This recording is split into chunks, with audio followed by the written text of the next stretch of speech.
দুইটি test match খেলতে পাকিস্তানে অবস্থান করছে বাংলাদেশ টেস্ট দল। আগামী 21শে আগস্ট প্রথম টেস্ট রাওয়ালপিন্ডিতে এবং 30শে আগস্ট দ্বিতীয় টেস্ট করাচিতে অনুষ্ঠিত হবে। কানাডা থেকে পাকিস্তানে সরাসরি দলের সাথে যুক্ত হয়েছে সাকিব ও Shariful.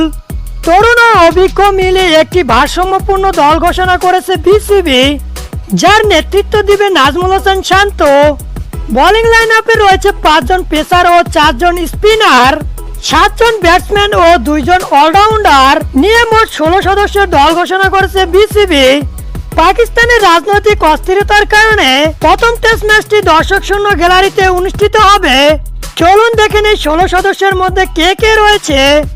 Number 1 Taskin Ahmed, number 2 Najmul Hossain Shanto, number 3 Mushfiqur Rahim, number 4 Liton Kumar Das, number 5 Zakir Hasan, number 6 Shakib Al Hasan, number 7 Mohammad Shoriful Islam, number 8 Taijul Islam, number 9 Shadman Islam, number 10 Mominul Haque, number 11 Mahmudul Hasan Joy, number 12 Mehidy Hasan Miraz, number 13 Nahid Rana, number 14 Hasan Mahmud, number 15 Nayeem Hasan, number 16 Khaled Ahmed.